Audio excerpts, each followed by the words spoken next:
दोस्तों नमस्कार। मैं डॉक्टर कामेश्वर शर्मा शिक्षक के रूप में कार्य कर चुका हूँ। कला मेरा विषय रहा है और इसके अलावा कलाकार के रूप में राष्ट्रीय अंतर्राष्ट्रीय स्तर पर कला प्रदर्शनी में भाग लेता रहता हूँ। सरकारी सेवाओं से अब निवृत्त हो चुका हूँ। वॉइस ऑफ आर्ट मैंने एक ऐसा चैनल बनाया है जिसमें मैं कला के बारे में आपसे बातें कर सकता हूँ, अपने विचार शेयर कर सकता हूँ और आपको कुछ न कुछ टिप्स दे सकता हूँ। मेरा डॉक्टरेट में जो विषय रहा है बाल कला, आज मैं उसी संदर्भ में आपसे कुछ बातें शेयर करूंगा, क्योंकि बाल कला एक ऐसा विषय है जो हर अभिभावक को एक चुनौती का रूप है। अभिभावकों को अपने बच्चों के प्रति बहुत सारी समस्याओं का सामना करना पड़ता है और इसमें प्रमुख रूप से जब बच्चा बहुत छोटा होता है, 5 वर्ष तक की आयु जब बच्चे की होती है, तो बहुत सारी बातें जो है अभिभावकों के रूप में एक चुनौती का रूप बन जाती है। बच्चों की आदतों का हमें पता होता है, हम हर घर में देखते हैं बच्चा चित्र बनाने में कितनी रुचि रखता है। पेंसिल हाथ लगनी चाहिए या कोई तुलिका हाथ लगनी चाहिए,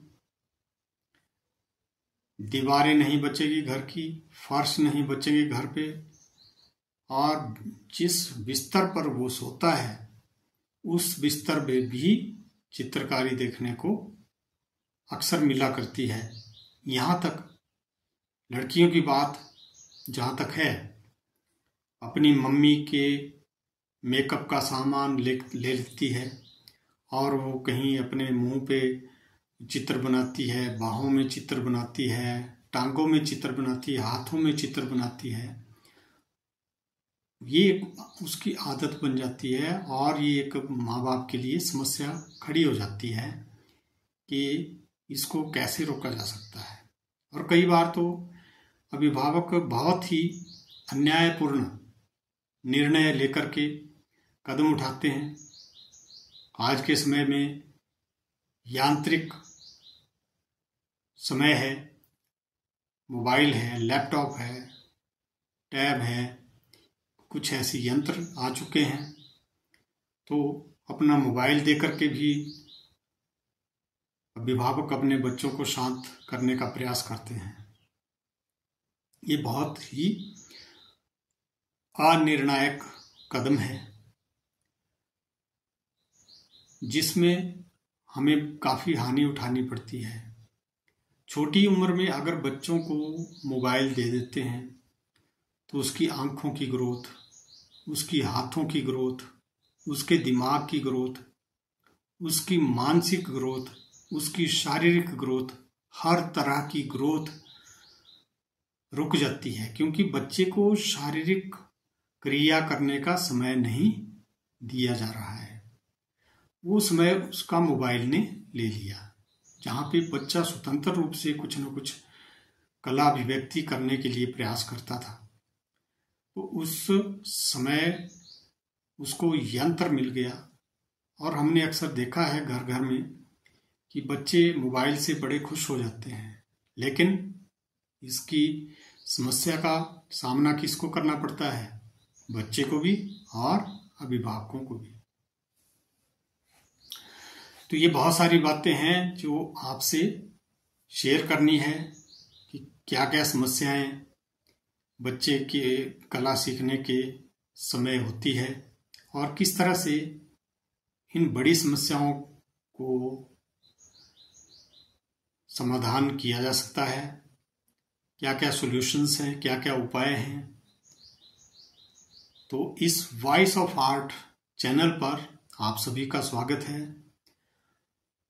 और मैं आने वाले समय में आपसे बहुत सारी बातें शेयर करूंगा, लेकिन मेरी इस वीडियो को सब्सक्राइब जरूर करें, मुझे प्रोत्साहित जरूर करें, ताकि मैं आने वाले समय में अपने आर्ट के माध्यम से और मेरे जो अनुभव रहे हैं, wall paintings, acrylic paintings, oil paintings, water colour paintings और दूसरी कई प्रकार की गतिविधियां आपसे शेयर करूंगा जो कला से जुड़ी हुई हैं। बच्चों की शिक्षा में खासकर प्रारंभिक और उच्च शिक्षा के विद्यार्थियों के लिए जिनको ड्राइंग ज्योमेट्री में समस्याएं आती है, उनके ऊपर भी मैं वीडियोस बनाऊंगा। बाल कला के ऊपर कई तरह की वीडियोस बनाने जा रहा हूं। आर्ट को लेकर के, आर्ट को कैसे डेवलप कर सकते हैं, बच्चा किस तरह से स्वावलंबी बन सकता है, ये बहुत सारी बातें हैं जो आपसे शेयर करनी है। लेकिन मेरे इस चैनल को सब्सक्राइब जरूर कर लें, ताकि आप बार बार जो है अपनी इच्छा के अनुसार अपनी वीडियोस देख सकें। आज के समय में अभिभावकों के सामने एक बड़ी चुनौती है कि यदि बच्चे के अंदर कोई प्रतिभा है, उसको कैसे ढूंढा जाए और उसके लिए किस तरह से मंच तैयार किया जाए। जब तक बच्चा माँ बाप के पास होता है तो घर का माहौल ही कुछ दूसरा होता है। स्कूल जाने के बाद माहौल बदल जाता है और इस प्रकार से बच्चा जब दो क्षेत्रों से जुड़ता है तो उस माहौल में ढलने के लिए तैयार होता है, लेकिन उसको कला के विकास के लिए एक मंच की आवश्यकता होती है, चाहे वो घर पे है चाहे स्कूल में है। स्कूल में यदि स्कूल की बात की जाए तो स्कूल में शिक्षकों के सामने भी विद्यार्थियों के एक एक विद्यार्थी को देखना होता है। ये बहुत बड़ी भूमिका होती है अध्यापक की कि वो किस तरह से बच्चे की प्रतिभा को निखार सके, किस तरह से उसके ऊपर शोध कार्य कर सके, किस तरह से उसके लिए एक मंच तैयार कर सके, किस तरह से वो अपने कैरियर के लिए एक भूमिका बनाए। तो ये शिक्षक के लिए एक चुनौती है। इसी तरह से घर में अभिभावकों के लिए भी बहुत बड़ी चुनौती है। बच्चा हर कहीं पे कीटम काटी कर रहा है, पेंसिल से दीवारें खराब कर रहा है, फर्श पे चित्रकारी कर रहा है, या मम्मी पापा के कागज पे जो काम के कागज होते हैं, कई बार बच्चों को नहीं पता होता, वो उसमें भी चित्रकारी कर लेता है। कोई भी वस्तु घर में अलमारी है, अलमारी लगी हुई है या कोई और चीज जहाँ पे वो चित्र बना सकता है, वहाँ स्वतंत्र रूप से चित्र बनाता है, तो स्वाभाविक रूप से माँ बाप के लिए एक परेशानी खड़ी हो जाती है। तो ये बहुत बड़ी समस्याएं हैं। बच्चे को मोबाइल देना, बच्चे को हर कहीं पे चित्रकारी करने से रोकना, ये चुनौतियां फेस करनी होती है। तो इसी बारे में हम बातें करने जा रहे हैं। मैं जो समाधान बताऊंगा इन चीज़ों के लिए, इन चुनौतियों के लिए जो समाधान बताने जा रहा हूं, वो आप एक एक पॉइंट को बड़े ध्यान से सुने और मेरे चैनल को सब्सक्राइब जरूर कर लें। देखिए, मेरा अपना अनुभव रहा है। जब मेरे बच्चे छोटे थे, वो स्कूल से चौक लेकर के आ जाते थे। 1-1.5 किलोमीटर की दूरी पे स्कूल होता था। वो चौक बैग में ले आते थे और रास्ते में जहां पे उनको बस से उतारा जाता था, उससे आगे 200 कदम का रास्ता है। रास्ते में कहीं वो फूल बनाते थे, कहीं वो चिड़िया बना देते थे। तो इस तरह की गतिविधियां वो करते थे और ये उनका रोज का काम हो गया। घर में आते थे, पेंसिल मिलती थी, दीवारें खराब कर देते थे, फर्श खराब कर देते थे, जो भी उनको मिलता था, यहाँ तक कि बेड पे भी वो चित्रकारी करना शुरू कर देते थे। कोई वाइट कलर की चीज मिली तो वहां पे कुछ ना कुछ बनाना शुरू कर देते थे, अपनी बाहों में बनाना शुरू कर देते थे, अपने हाथों में स्केच पेन से अपने हाथों में कुछ ना कुछ करना शुरू कर देते थे। तो इसके लिए मुझे जब लोगों की शिकायत मिली कि आपके बच्चे इस तरह से रास्ते में जो है चौक से फ्लावर्स बना रखते हैं, चिड़िया बना रखते हैं, इस तरह की चित्र बना रखते हैं नेचर को लेकर के, जैसे पेड़ बना दिया, सूरज बना दिया, इस तरह की सिंबॉलिक चित्र वो बनाते थे और वो अपने लिए सही थे, क्योंकि उन्होंने स्वतंत्र रूप से अपनी आत्मा अभिव्यक्ति को चित्रों के माध्यम से प्रस्तुत करना होता है। तो ये अंतर्निहित जो प्रतिभाएं हैं, जैसे चित्र बनाना है, चित्र में विशेष रुचि रखने वाले छात्रों के अंदर ये जिज्ञासा होती है कि हम चित्र बनाएंगे, मम्मी पापा का चित्र बनाएंगे, चिड़िया बनाएंगे, सूरज बनाएंगे, पेड़ बनाएंगे, फ्लावर बनाएंगे। तो ये 4-5 वर्ष तक ये जो है बच्चों की दुनिया होती है।